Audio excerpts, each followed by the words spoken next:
Ring theory पर complete course हम study कर रहे हैं। Video number 12 proof of examples of सब रिंग का ये पार्ट नंबर 5 है। इसके अंदर हम देखेंगे कि इंटीजर्स का जो सेट है उसके हम कैसे सब रिंग बना सकते हैं, और फिर इसका एक जनरल हम सेट देखेंगे एन जी का मतलब क्या है कि इंटीजर का जो सेट है उसको अगर आप n से मल्टीप्लाई करेंगे तो ये वाला जो सेट है ये इसका सब रिंग होगा। यानी इसको सिंबल से हम लिखेंगे एन जी इज़ सब रिंग ऑफ z, और n जो है ये वाला, ये आपने कहाँ से लेना है, इसी z के अंदर से लेना है। इसको हम जनरल सेंस में प्रूव करेंगे, लेकिन पहले हम ये देख लें कि ये एन जी सब रिंग जी का है, ये कैसे मुमकिन है, ये किस तरह के सब रिंग होते हैं। थोड़ा सा इस कॉन्सेप्ट को अगर आप समझ लेंगे तो फिर ये प्रूफ भी आपके लिए इजी होगा, हज़म हो जाएगा प्रूफ आपको, ठीक है ना जी। तो जी आपको पता है कि ये क्या होते हैं, ये होते हैं इंटीजर्स। जब हमने रिंग स्टार्ट किया तब से ही हमें पता है कि ये रिंग होते हैं, मीनिंग इंटीजर्स का जो सेट होता है वो रिंग होता है। और ये सेट हम कैसे लिखते हैं इंटीजर्स का, सेंटर में इसके क्या होता है 0 1 2 3 अप टू सो ऑन, और इसके लेफ़्ट साइड पे नेगेटिव वाले -1 -2 -3 अप टू सो ऑन। ये वाला सेट किसका है, इंटीजर्स का। इसको लिखने का एक और फॉर्म भी है, जी को हम ऐसे भी लिखते हैं 0 +-1 +-2 +-3 अप टू सो ऑन। इसका मीनिंग क्या है कि 1 प्लस का और माइनस का हमने इकट्ठा लिख दिया, इधर 1 प्लस का राइट साइड पे और नेगेटिव का लेफ़्ट साइड पे। सेट लिखने की जो ओरिजिनल नोटेशन है ना वो यही होती है कि लोअर एलिमेंट्स लेफ़्ट साइड पे और ग्रेटर एलिमेंट्स राइट साइड पे लिखे जाते हैं। तो हम इसको प्रेफर करते हैं जी, इससे इजीली आपको ये समझ आ जाएगा। अब हमने ना पढ़ा था कि 2z जो होता है, ठीक है ना, इसका हमें पता है कि ये रिंग है। तो 2z के अंदर एलिमेंट्स किस तरह के होंगे। अब देखें यहाँ पे एन जी लिखा हुआ ना, तो मैंने यहाँ पे 2z कर दिया, और ये वाला 2 कहाँ से बिलोंग करता है, n बिलोंग करता है z से, तो ये 2 भी हमने इसी z के अंदर से लिया हुआ है। तो 2z का मतलब क्या होगा कि इन सब को 2 से मल्टीप्लाई कर दें।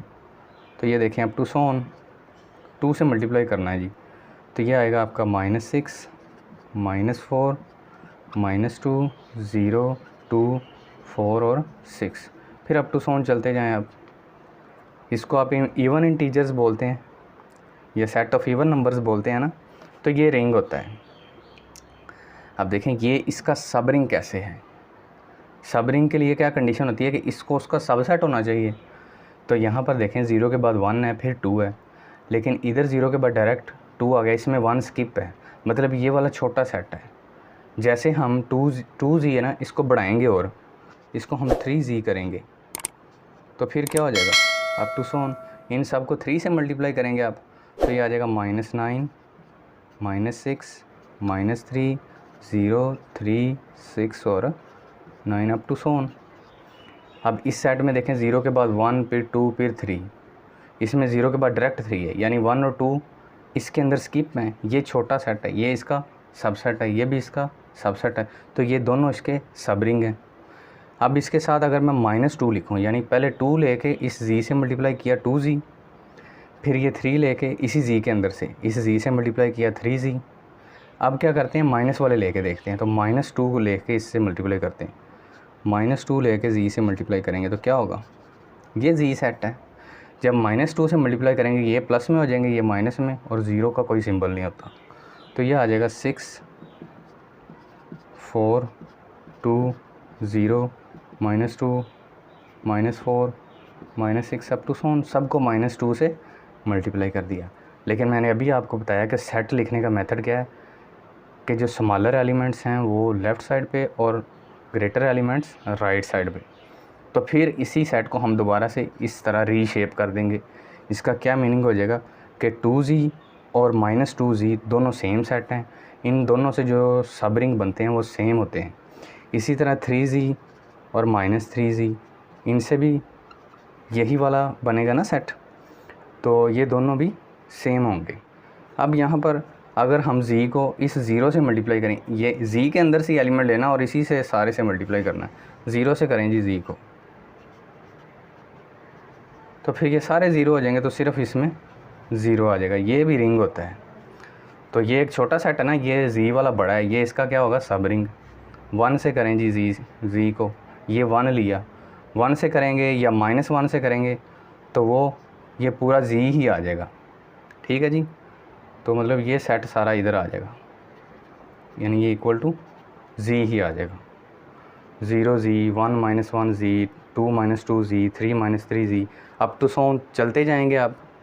इसका मतलब क्या हुआ कि इससे आप इनफाइनाइट सब रिंग बना सकते हैं इंटीजर्स के, z के।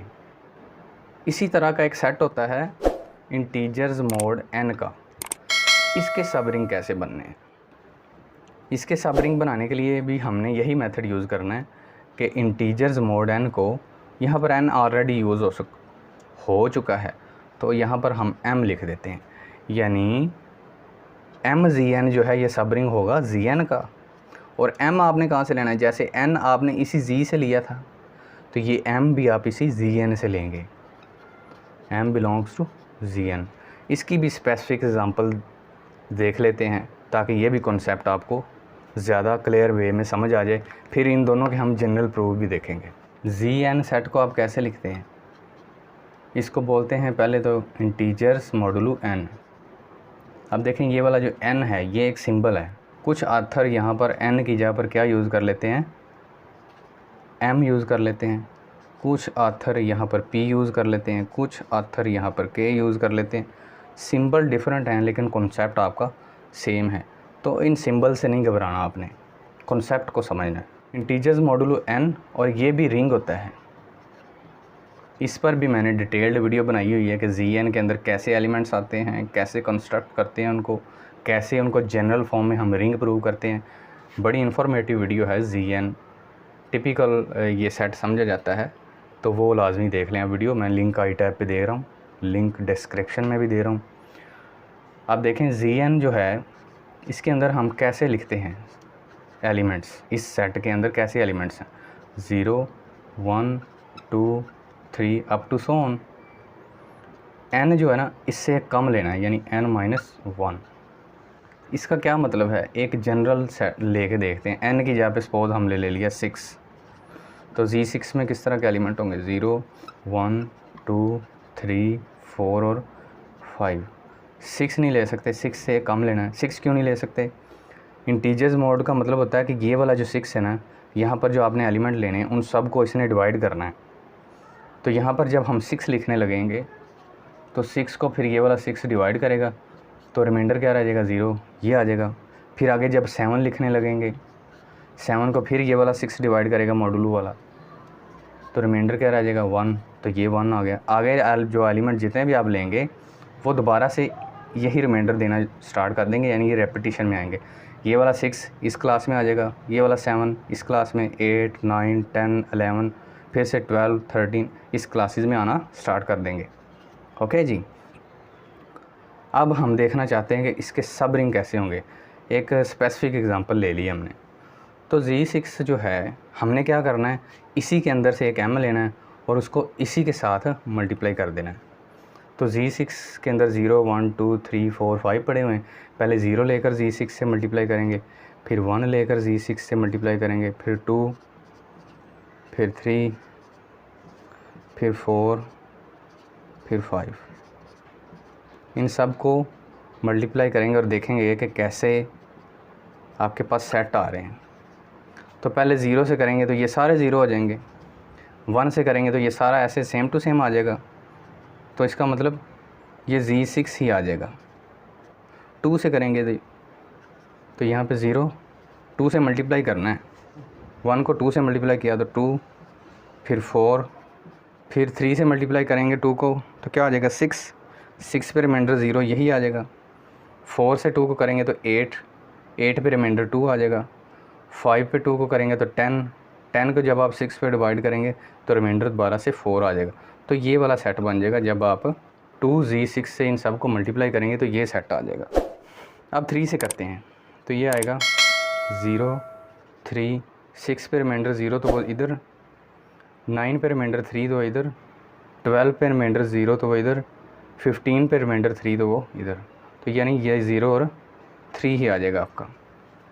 4 से मल्टीप्लाई करें तो ये आ जाएगा आपका 0 4, 8 पे रिमाइंडर 2, 12 पे रिमाइंडर 0 तो वो 0 पहले ही लिखा हुआ है। उसके बाद 16 पे रिमाइंडर 4 ये लिखा हुआ है। उसके बाद 4 को मल्टीप्लाई कर रहे हैं 20 पे क्या रिमाइंडर है, 6 पे डिवाइड करें, 6 3 ज़ार 18, 2 रिमाइंडर है ना, तो 2 भी इधर लिखा हुआ है, तो ये सेट आ जाएगा। अब सबको 5 से मल्टीप्लाई करते हैं, 0 5 10 पे रिमाइंडर 4, 15 पे रिमाइंडर 3, 5 से मल्टीप्लाई कर रहे हैं 20 पे रिमाइंडर 2, 25 पे रिमाइंडर 1। तो अब देखें यहाँ पर कुछ सेट सेम आ गए हैं। एक तो ये यूनिक सेट है और एक ये वाला Z6 और ये वाला भी क्या है Z6, ये दोनों सेम आ गए। उसके बाद ये 0 2 4, ये भी 0 2 4, ये दोनों सेम आ गए। अब जो सेम आए हैं ना, इनमें से छोटे एलिमेंट्स हम देखते हैं। पहले तो आए हैं सेम 1 Z6 किसके इक्वल आया है 5 Z6 के, और 2 Z6 किसके इक्वल आया है 4 Z6 के। उसके बाद बाकी यूनिक हैं सारे, 0 Z6, उसके बाद 3 Z6, ये यूनिक है। अब देखें 1 और 5 में से छोटा कौन सा है 1, 2 और 4 में से छोटा कौन सा 2। तो इनको हम स्किप करके अगर हम इनको देखें तो यहाँ पर एक बात वाज़ेह हो रही है, 0 1 2 और 3 ये सारे के सारे एलिमेंट इस 6 को डिवाइड करते हैं। इसका मतलब क्या हुआ कि अगर हम 6 के डिवाइज़र बना लें, 6 के डिवाइज़र बना लें, पहले तो 0 तो हर एलिमेंट को डिवाइड करता होता ना, 0 आ जाएगा, 1 भी हर एलिमेंट को डिवाइड करता है, 0 और 1 हर किसी में आ जाएंगे। उसके बाद 2 3 ज़ार 6 और 3 1 ज़ार 3, 2 और 3 और दो डिवाइज़र आ गए। इसका मतलब यहाँ पर जो एलिमेंट होगा उसके डिवाइज़र बना लें और वो जो डिवाइज़र होंगे वो सब रिंग क्रिएट कर देंगे। वैसे तो सब रिंग इस मेथड से भी आ रहे हैं, लेकिन इनमें से कुछ सेम हैं, तो उस मेथड को शॉर्ट करने के लिए हम इसके डिवाइज़र बना लेते हैं और उन डिवाइज़र को इसी Z6 से मल्टीप्लाई करके इसके सब रिंग बना लेते हैं। तो ये मेथड है Zn के सब रिंग का। पहले हमने Z के सब रिंग देख लिए, अब हम इनके जनरल प्रूफ देख लेते हैं। पहले हम इसका प्रूफ देख लेते हैं। NZ को हमने नहीं प्रूव किया हुआ कि वो रिंग होता है कि नहीं होता, Z को तो प्रूव किया हुआ है। Z एक रिंग है, ये आपने ज़हन में रखना है, Z is already a ring. इसको हमने इसका सब रिंग प्रूव करना है। तो उसके लिए आप क्या यूज़ करेंगे, सब रिंग टेस्ट 1। क्या होता है सब रिंग टेस्ट 1, यहाँ पे लिखते हैं। अगर आपने किसी सेट S को सब रिंग प्रूव करना है किसी रिंग R का, S की जगह पे आपका NZ है, R की जगह पे आपका Z है, तो आप क्या करते हैं, पहले नंबर पे प्रूव करते हैं कि S सबसेट होना चाहिए R का। तो अभी हमने देखा था स्टार्ट में कि Z के इस साइड पे जितने भी हम एलिमेंट्स लेते हैं वो वाले सारे एलिमेंट्स इस Z से या तो छोटे होते हैं, और 1 जब लिया जाता है तो वो इसके इक्वल आ जाता है। तो सबसेट की कंडीशन होती है इधर। तो क्लियरली हम लिखेंगे पहला point, clearly NZ is subset of Z। ये ओके हो गया जी। उसके बाद नंबर 2 पे आपने क्या करना है, 0 बिलोंग करवाना है S से। S की जगह पे क्या है NZ। तो NZ सेट, Z सेट आपका कैसा होता है वो आपको पता, अभी हमने लिखा था इंटीजर्स का सेट। उसके बाद NZ सेट कैसा होगा, NZ सेट के अंदर ना मैं ये लिखता हूँ कि हमने सारे इंटीजर्स को किससे मल्टीप्लाई करना है, N से। तो हम क्या लिखते हैं N, और सारे इंटीजर्स की जगह पे मैं X ले लेता हूँ, such that X belongs to Z। N एक फ़िक्स नंबर है, जैसे 2Z हमने किया था, तो 2 फिक्स होता है और वो सारे Z के एलिमेंट से मल्टीप्लाई होता है। तो 2 यहाँ पे आ जाएगा फिक्स और X सारे Z से लेंगे हम, यानी NZ के अंदर इस तरह का सेट आएगा। ये सेट आप ज़हन में रखना है, इसको हम यूज़ करेंगे। तो अब देखें कि क्या ज़ीरो एलिमेंट इसमें के अंदर आता है। जब 2Z किया था उसमें ज़ीरो आया, 3Z 4Z सब में ज़ीरो आता है, इसमें आता है ज़ीरो। तो हमने क्या करना है, ज़ीरो बिलोंग करवाना है। तो n हमारा फ़िक्स है n, और x कहाँ से लिए हुए हैं, इंटीजर से। इंटीजर में ज़ीरो होता है, इसका मतलब n को हमने ज़ीरो से भी मल्टीप्लाई करवाना पड़ेगा, तो ये तो ज़ीरो ही आ गया। तो n x का मतलब इस तरह के एलिमेंट्स हैं इस सेट के अंदर। इस सेट के अंदर कैसे एलिमेंट हैं जो n से मल्टीप्लाई हो रहे हैं। तो ये एक एलिमेंट है जो n से मल्टीप्लाई हो रहा है, इसका मतलब क्या हुआ कि ये nz से ही बिलोंग करता है। दोबारा फिर सुन लें, इस सेट के अंदर कौन से एलिमेंट्स को आने की इजाज़त है जो n के मल्टीपल में हैं, या ऐसे एलिमेंट जो n से मल्टीप्लाई हो रहे हैं। तो ये एक एलिमेंट था ज़ीरो जो n से मल्टीप्लाई हो रहा था, ज़ीरो n के मल्टीपल में है, ये वाला एलिमेंट इससे बिलोंग करता है, और ये ज़ीरो के इक्वल है, इसका मतलब ज़ीरो भी इससे बिलोंग करता है। उसके बाद नंबर 3 पे क्या करना है, दो एलिमेंट s से लेने हैं, s की जगह पे हमारा nz है, और उनका डिफरेंस भी किस में बिलोंग करवाना है, s में यानी nz में। तो दो एलिमेंट लेते हैं, n हमारा फिक्स है, nx1 और nx2। n फिक्स है हमारा, n ने सब सारे इंटीजर से मल्टीप्लाई होना है। तो हमने दो एलिमेंट लिए nx1 और nx2, कहाँ से, nz से। अब क्या करना है कि इनको माइनस करना, और वो भी किस में आना चाहिए, s में यानी nz में।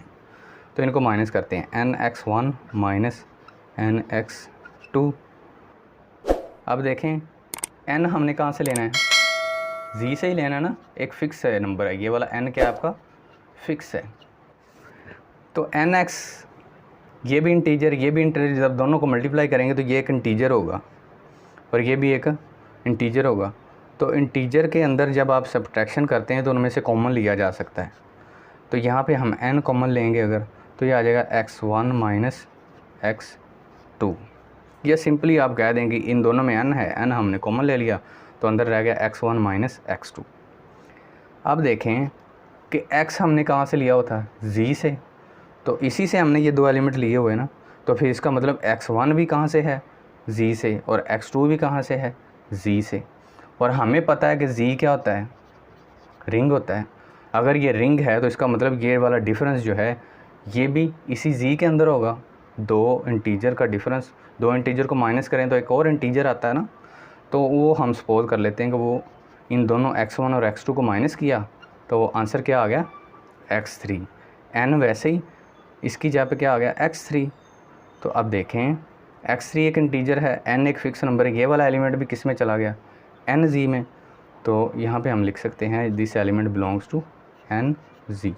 दो एलिमेंट लिए थे, उनका डिफरेंस किस में चला गया, nz में। और नंबर 4 पे दो एलिमेंट लेने nx1 nx2 nz से, और उनका प्रोडक्ट भी बिलोंग करवाना है। तो यहाँ पे लिखेंगे हम nx1 डॉट nx2, तो ये किसके इक्वल आ जाएगा। देखें इसको मैं लिखने लगा हूँ n, ये वाला ब्रैकेट में x1 multiply n multiply x2। x1 और x2 आपके इंटीजर हैं, n भी आपका इंटीजर है, तो ये n भी आपका इंटीजर है। इन तीनों को मल्टीप्लाई करेंगे तो जो आंसर आएगा वो भी एक इंटीजर आएगा, उसका नाम हम रख देते हैं x3। तो ये वाला एलिमेंट भी इसी तरह का है, इसका मतलब ये किससे बिलोंग कर गया, nz से। तो hence nz is subring of z। अब इसी तरह हम इसे प्रूव करते हैं। इसमें हमने क्या करना है कि zn के साथ m को मल्टीप्लाई करना, उसको सबरिंग प्रूव करना है zn का। सेम यही स्टेप्स हैं, सिर्फ हमने यहाँ पे z की जगह पे zn कर देना है और n की जगह पे m कर देना है। तो देखें कैसे करना है। इसका प्रूफ देखना है तो सबसे पहले तो zn रिंग है, zn हमें रिंग गिवन है, हमें इसको सब रिंग प्रूव करवाना है इसका। तो mzn, तो यहाँ पे क्या आ जाएगा आपका mzn, तो यहाँ पे क्या आ जाएगा mx, और x आपका कहाँ से बिलोंग करता है, zn से, और यहाँ पे भी क्या आ जाएगा आपका ये आपका m क्या है, फिक्स है। उसके बाद MZN, हमने Z6 की एग्ज़ाम्पल में देखा था कि जितने भी एलिमेंट को हम Z6 से मल्टीप्लाई करते हैं वो Z6 का सबसेट होता है। तो ये कंडीशन सेटिस्फाइड। उसके बाद MZN के अंदर 0 एक एलिमेंट होता है, उससे मल्टीप्लाई करेंगे तो ये इसी फॉर्म का है। इसका मतलब 0 बिलोंग कर गया MZN से। MZN को हमने क्या प्रूव करना है, सब रिंग। उसके बाद हमने दो एलिमेंट लिए MX1 और MX2, कहाँ से, MZN से। तो अब MX1 माइनस MX2, M को आप क्या करें, कॉमन ले लें। तो X1 और X2 कहाँ से बिलोंग करते हैं, ZN से।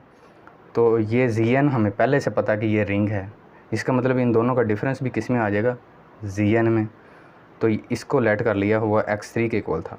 अब ये MX3 आ गया, ये भी इसी तरह का एलिमेंट है ना, तो ये किस में चला गया, MZN में। उसके बाद दो एलिमेंट फिर से लिए, MX1 और MX2 MZN से। अब इनका क्या करना है, प्रोडक्ट, MX1 और MX2। यहाँ पर एक M को बाहर लिख लेना है और एक M आपका ये वाला इसके अंदर आ जाएगा। और ये वाले तीनों एलिमेंट जो हैं ये ZN से बिलोंग करते हैं, तो इनका प्रोडक्ट भी किस में आ जाएगा, ZN में। उसका नाम हमने लेट कर लिया X3। तो यहाँ पे आ गया MX3, ये भी इसी तरह का एलिमेंट है, इसका मतलब ये किस में चला गया, MZN में चला गया। तो इसका मतलब क्या हो गया, MZN किसका सब रिंग हो गया, ZN का। ठीक है जी। तो बिल्कुल उसी प्रूफ को हमने चेंज करके इसका प्रूफ बना दिया। तो ये हमारे दो जनरल प्रूफ थे कि NZ इज़ सब रिंग ऑफ Z और MZN इज़ सब ring of ZN। Thanks for watching.